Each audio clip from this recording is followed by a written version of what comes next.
What if I told you that the invention of radio didn't just change how we communicate?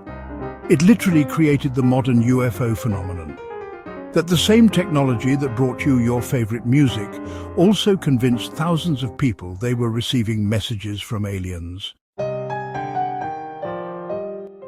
This isn't science fiction, this is history. In 1947, when Kenneth Arnold spotted those famous flying saucers over Mount Rainier, radio had only been around for about 25 years. But in that short time, it had completely rewired the human brain. For the first time ever, invisible voices were pouring out of the air. And suddenly people started claiming those voices were coming from outer space. Here's the thing nobody talks about. Before radio existed, if you heard voices that weren't there, you were either talking to God or going insane. There were no other options. But radio changed everything. It made the impossible normal. Voices without bodies became as common as turning a dial. What's particularly striking about contactee accounts is how thoroughly they adopted radio terminology.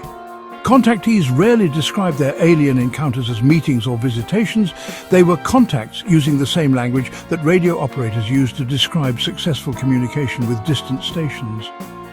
The aliens themselves were often described as operators or communicators.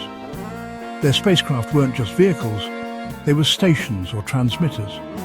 The messages they delivered weren't prophecies or revelations, they were transmissions or broadcasts. This linguistic shift reflected a profound change in how humans conceptualized intelligence itself. In the radio age, intelligence became something that could be transmitted, received, and amplified. Knowledge wasn't bound to physical brains or sacred texts. It could travel invisibly through space and be picked up by anyone with the proper equipment. Truman Bethurum claimed contact with aliens from the planet Clarion, who communicated through thought transmission. Orfeo Angelucci reported receiving messages from space beings through both mental telepathy and actual radio-like devices. Daniel Fry described aliens who spoke to him through electronic apparatus that translated their thoughts into English. Many contactees described undergoing training to improve their reception of alien messages. This training often involved meditation, dietary changes, and mental exercises that were remarkably similar to the procedures radio operators used to improve their reception of weak signals.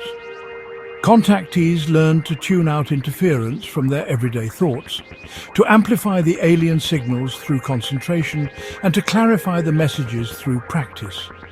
Some contactees went beyond metaphor and claimed that aliens had provided them with actual technical information. Arthur Matthews, a Canadian contactee, claimed that aliens from Venus had taught him advanced principles of radio engineering. He published several books containing technical diagrams and circuit descriptions that he attributed to his alien contacts.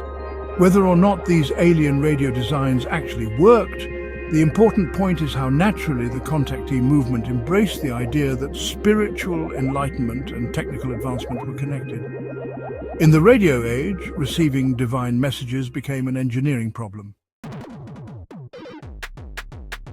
Looking back from our current digital age, the contactee movement seems to have anticipated the internet by several decades.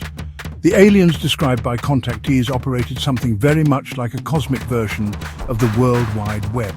A vast network of interconnected communication nodes sharing information across galactic distances.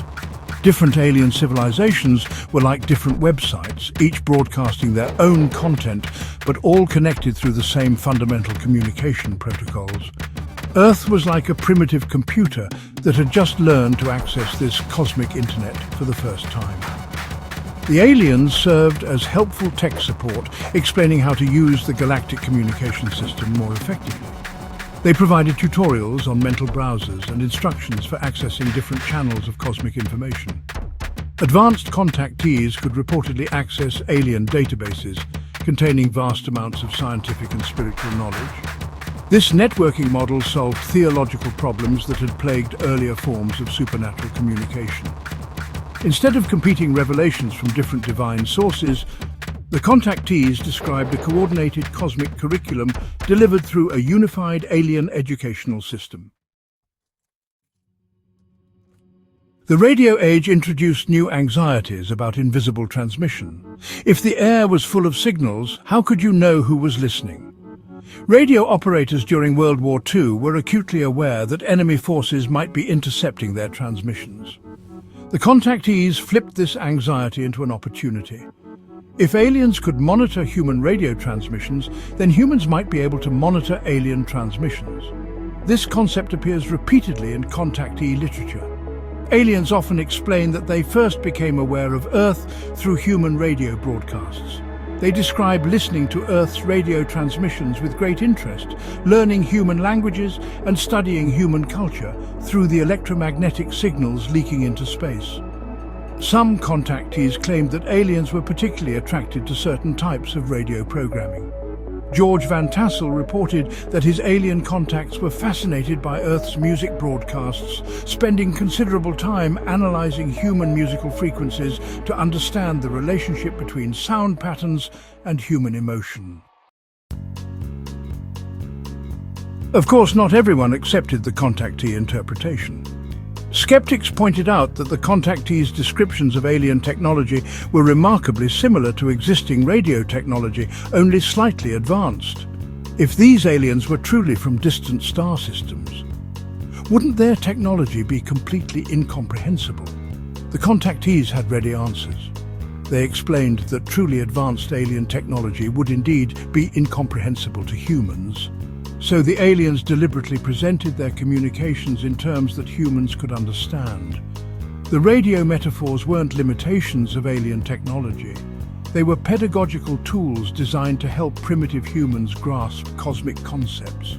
This explanation was practically unfalsifiable, which made it very appealing to contactee believers, but very frustrating to skeptics. Radio taught us that space wasn't empty. It was full of invisible voices. The UFO contactees simply asked the next logical question: whose voices might they be? The contactee movement ultimately faded by the late 1960s, replaced by different forms of UFO culture that emphasized physical evidence over spiritual communication. But the basic conceptual framework, the idea that aliens communicate through invisible transmissions that can be received by properly tuned human consciousness, remains influential today. Modern UFO culture still uses radio metaphors to describe alien contact. Abductees often describe telepathic communication with aliens in terms borrowed from telecommunications. Contemporary contactees describe alien communications as resembling digital downloads, Wi-Fi networks, or satellite transmissions. The underlying model remains the same, but the technological metaphors continue to evolve. What the contactees really discovered wasn't evidence of alien intelligence, it was evidence of how profoundly new technologies reshape human consciousness. Radio didn't just change how we communicated, it changed how we imagined the nature of mind, spirit, and intelligence itself. The contactee movement represents one of the first examples of how humans integrate new technologies into their spiritual worldview. They demonstrated how quickly and thoroughly new technologies can reshape our understanding of the sacred, the intelligent, and the possible. Their cosmic radio receivers may have been imaginary, but their cultural influence was profound. Today, as we develop even more sophisticated communication technologies, from quantum entanglement to artificial intelligence, we can expect new forms of contactee culture to emerge. The voices from the stars will continue to evolve, always speaking to us through metaphors borrowed from our most advanced communication tools. In the end, the contactees were right about one thing. The air around us really is full of invisible voices carrying intelligence across vast distances. They were just wrong about whose voices they were hearing. Speaking of invisible signals floating through space, if you enjoyed this exploration of how technology shapes our myths and imagination, there are plenty more hidden connections waiting to be discovered. Hit that subscribe button to tune into more videos about the unexpected ways our tools and technologies have rewired human consciousness. And if this video helped you see radio and UFO culture in a new light, Give it a thumbs up to help others find these cosmic frequencies too.